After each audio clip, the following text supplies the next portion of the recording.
ఈరోజు బైబిల్ అధ్యయనం ప్రకటన గ్రంథము 1వ అధ్యాయం మొత్తం 20 వచనాలు. ప్రార్థన. తండ్రి, మేము మరొక రోజు అనుభవించినందుకు కృతజ్ఞతలు మరియు మీ మాటను అధ్యయనం చేస్తూ మా సమయాన్ని ఆశీర్వదించండి. మమ్మల్ని మీ దగ్గరకు రప్పించమని మేము కోరుతున్నాము. యేసునామంలో ఆమెన్. ప్రకటన గ్రంథము 1వ అధ్యాయం. యేసుక్రీస్తు తన దాసులకు కనపరచుటకు దేవుడాయనకు అనుగ్రహించిన ప్రత్యక్షత. ఈ సంగతులు త్వరలో సంభవింపనయున్నవి. ఆయన తన దూత ద్వారా వర్తమానము పంపి తన దాసుడైన యోహానుకు వాటిని సూచించెను.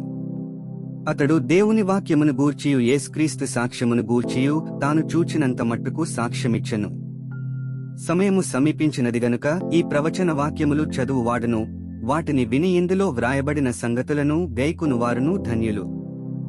యోహాను ఆసియలో ఉన్న 7 సంఘములకు శుభమని చెప్పి వ్రాయినది.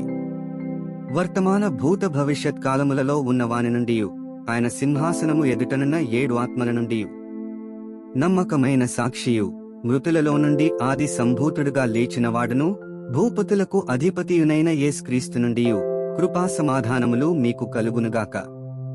మనలను ప్రేమించుచు తన రక్తము వలన మన పాపముల నుండి మనలను విడిపించిన వానికి మహిమయు ప్రభావమును యుగయుగములు కలుగునుగాక. ఆమె. ఆయన మనలను తన తండ్రియగు దేవునికి ఒక రాజ్యముగాను యాజకులనుగాను చేసెను. ఇదిగో ఆయన మేఘారూఢుడై వచ్చుచున్నాడు. ప్రతి నేత్రము ఆయనను చూచును. ఆయనను పొడిచిన వారును చూచెదరు.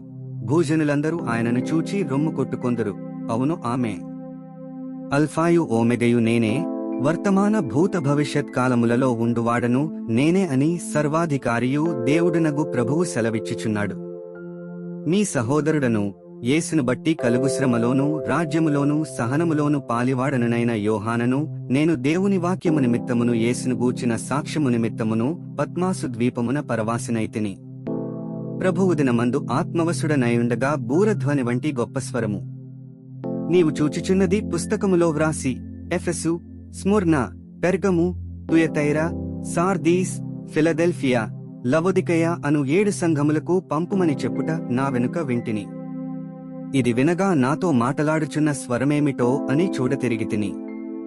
తిరుగగా 7 సువర్ణ దీపస్తంభములను, ఆ దీపస్తంభముల మధ్యను మనుష్యకుమారుని పోలిన యొకనిని చూచితిని.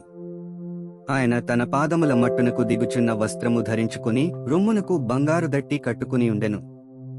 ఆయన తలయు తల వెండ్రుకలను తెల్లని ఉన్నని పోలినవై హిమమంత ధవడముగా ఉండెను. ఆయన నేత్రములు అగ్నిజ్వాలవలె ఉండెను. ఆయన పాదములు కొలిమిలో పుటము వేయబడి మెరయుచున్న అపరంజితో సమానమైయుండెను. ఆయన కంఠస్వరము విస్తార జల ప్రవాహముల ధ్వనివలె ఉండెను. ఆయన తన కుడిచేత 7 నక్షత్రములు పట్టుకుని ఉండెను. ఆయన నోటి నుండి 2 అంచులు గల వాడియైన ఖడ్గమొకటి బయలువెడలుచుండెను. ఆయన ముఖము మహాతేజస్సుతో ప్రకాశించుచున్న సూర్యునివలె ఉండెను. నేనాయనను చూడగానే చచ్చినవానివలే ఆయన పాదముల యొద్ద పడితిని. ఆయన తన కుడి చేతిని నా మీద ఉంచి నాతో ఇట్లనెను, భయపడకుము. నేను మొదటివాడను కడపటివాడను జీవించువాడను. మృతుడనైతినిగాని ఇదిగో యుగయుగములు సజీవుడనైయున్నాను. మరియు మరణము యొక్కయు పాతాళలోకము యొక్కయు తాళపు చెవులు నా స్వాధీనములో ఉన్నవి. కాగా నీవు చూచిన వాటిని, ఉన్న వాటిని, వీటి వెంట కలుగబోవు వాటిని, అనగా నా కుడి చేతిలో నీవు చూచిన 7 నక్షత్రములను గూర్చిన మర్మమును, ఆ 7 సువర్ణ దీపస్తంభముల సంగతియు వ్రాయుము. ఆ 7 నక్షత్రములు 7 సంఘములకు దూతలు. ఆ 7 దీపస్తంభములు 7 సంఘములు.